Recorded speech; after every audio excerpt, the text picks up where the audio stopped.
Hola a todos, mi nombre es Flavia y estamos nuevamente en ¿De qué hablamos cuando hablamos de política? Y hoy, ¿de qué hablamos cuando hablamos de democracia desde la teoría de Robert Dahl? Bien, lo primero que vamos a hacer es situar en quién es Robert Dahl. Bueno, Robert Dahl es uno de los teóricos de política más importantes del siglo XX.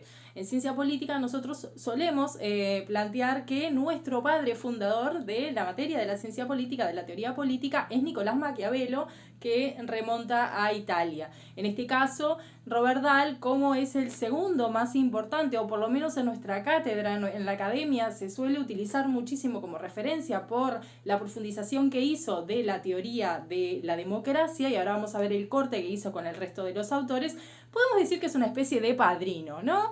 Entonces, bueno, Robert Dahl lo primero que va a hacer, en diferencia a los teóricos del siglo XIX, es centrar al ciudadano como el actor clave en el proceso de la democracia.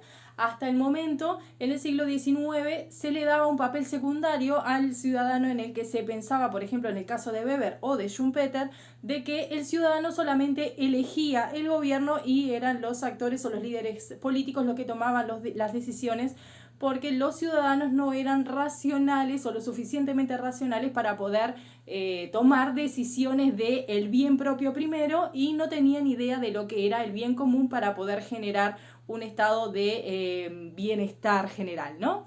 Entonces, Robert Dahl lo primero que va a hacer es decir, no, en realidad el ciudadano es un ciudadano racional, es el mejor juez de sus propias decisiones, intereses y bienes, y no hay nadie mejor que él, a no ser que se demuestre lo contrario, ¿tá? Esto en primera instancia.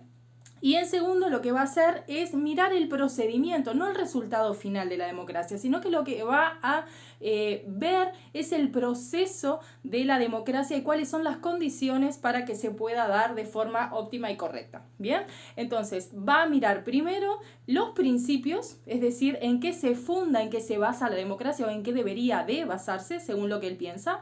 Después va a ver ese procedimiento para ver qué es lo que debería de cumplirse, y por último, el resultado. Bueno, entonces, en primer lugar, con respecto a los principios fundadores o la base de la democracia, lo que va a decir es que se funda en los dos principios fundamentales, que son igualdad y fraternidad. Esto viene un poco heredado de la Revolución Francesa. Recuerdan que en la Revolución Francesa, y que está ahí en la bandera, en el escudo, pone igualité, fraternité y liberté, ¿no? Excepto la parte de la fraternidad, que eso lo va a dejar a un costado Dahl. Lo que va a tomar son estos dos principios fundamentales, ¿no? Con respecto a la igualdad, igualdad en el sentido de que todos somos iguales en el proceso democrático. Una persona es un voto y tiene que contar de la misma manera, a la vez que los intereses propios son iguales. No hay un interés de una persona que tenga una mayor importancia con respecto al resto, ¿verdad? Eso con respecto a la igualdad. Con respecto a la libertad, va a tener una idea un poco liberal, porque bueno, él escribe en torno a los 60, 70, 80, de hecho la obra de la democracia que tenemos acá es de finales de los 80, y tiene dos tipos de libertad, digamos, que logra conjugar, que es la libertad positiva y la que llamaríamos libertad negativa. ¿Por qué esto? Bueno, la libertad positiva es la libertad que tiene que ver con la base de los derechos humanos, es decir, la libertad de asociación, la libertad de organización, la libertad de expresión, libertad de prensa, etcétera, etcétera, ¿no? Son todas derechos garantidos del ser humano en sí. Y por otro lado, lo que llamaríamos libertad negativa es lo que sería que mi libertad no puede ser coartada por otro individuo. Mis derechos como individuo son fundamentales y por lo tanto no pueden ser cortados, cercenados o pasados por encima por otro individuo. ¿Tá? Esto es muy típico del liberalismo, en el cual se defiende al individuo como tal. A partir de estos principios categóricos o principios fundantes que debería de estar basada la democracia o el proceso democrático, lo que va a hacer Dahl es identificar unos criterios que deberían de cumplirse para poder evaluar que efectivamente ese proceso sea democrático y por lo tanto correcto, ¿no? Entonces va a identificar 5 criterios. El primero de ellos es el criterio de que el voto sea uno e individual. Eso es lo que hablábamos recién, de que una persona es un voto. El segundo criterio va a tener que ver con la participación efectiva. Esto significa que todos los ciudadanos tienen la misma oportunidad de poder participar en el proceso político, no solamente para presentarse como candidatos, sino también para poder mostrar y manifestar sus preferencias políticas. El tercer criterio tiene que ver con el esclarecimiento de los intereses. Esto tiene que ver más con la idea de que si bien Dahl dice que somos los mejores jueces de nuestros propios intereses, antes que se demuestre lo contrario, lo que va a decir es que, bueno, nosotros sí sabemos qué es lo que es mejor para nosotros y por lo tanto, como sabemos lo que es mejor en el proceso de diálogo general, sería el bien común, el bien de todos, porque mi bien, si soy racional, no va a ser el mal ajeno, pero que esto siempre se puede perfeccionar o hacer un esclarecimiento, como dice él, que es una mejora o un refinamiento de nuestros intereses. Cuando nosotros en un espacio público lo que hacemos es discernir o hacer un intercambio de ideas, de ese intercambio vamos a poder mejorar esa idea de nuestros mejores intereses, lo que es mejor para nosotros, para nuestros intereses y para nuestros bienes. El cuarto criterio tiene que ver con el control de la agenda o el programa. Esto tiene que ver con la idea que da Dahl de que si nosotros somos los seres racionales, que además somos los mejores jueces de nuestros intereses y bienes, y cuando actuamos en conjunto podemos llegar a una conclusión de un bien común, entonces tenemos que poder decidir cuáles son aquellos temas o aquellas estrategias que deberían de poder priorizarse en el gobierno o en la agenda pública para poder llegar a ese bien común que logramos acordar en ese espacio público en el proceso de la democracia. Y por último, y es lo que Dahl deja como al final, es el criterio de inserción. ¿Qué es esto? Bueno, esto es lo deja un poco aparte en el análisis y tiene que ver con quién es el demos. Recordemos que el demos de democracia es el poder del pueblo. Ahora, ¿quién es el pueblo? ¿Quiénes son los ciudadanos? ¿Quién decide quién es ciudadano y quién no? ¿Quién puede elegir y quién no puede elegir? Bueno, al principio Dahl lo que hace es hacer algo como muy general y decir que todas aquellas personas que forman parte del demos, de la ciudadanía, pueden llegar a elegir y mostrar sus preferencias políticas y en el proceso de decisión política. Ahora bien, ¿son todos o todos tienen esa capacidad? Pensemos en los menores de edad, por ejemplo, en los niños. Los niños no tienen capacidad de poder discernir, pero por un tema de que no tienen la madurez racional y el entendimiento como para poder llegar a conclusiones de decisión de cuál es su mejor bien o interés y cuál va a ser, por lo tanto, el mejor bien e interés común. También tenemos por otro lado las personas que tienen algún tipo de discapacidad mental que les impide también poder discernir lo que está bien de lo que está mal o de lo que es racional o bien para sí mismo o para el resto. Entonces Dahl lo que va a hacer es un proceso de refinamiento y al final va a llegar a la conclusión de que el demos son todos aquellos adultos excepto los menores de edad y las personas que son estrictamente probadas que tienen algún tipo de deficiencia mental y además va a agregar también que no son demos, que no son democracia, todos aquellos residentes transitorios.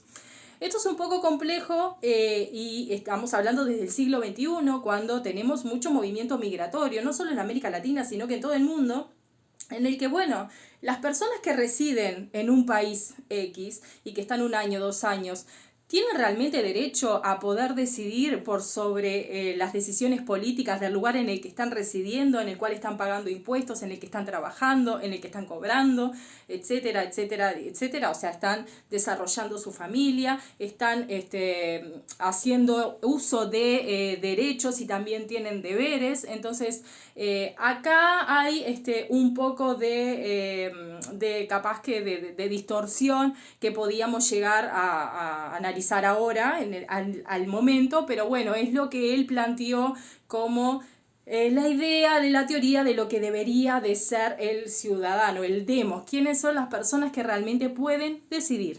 Ahora, una vez que DAL lo que hace es hacer una revisión de la parte de los principios y cómo se aplican estos principios, lo que va a hacer es revisar ese procedimiento.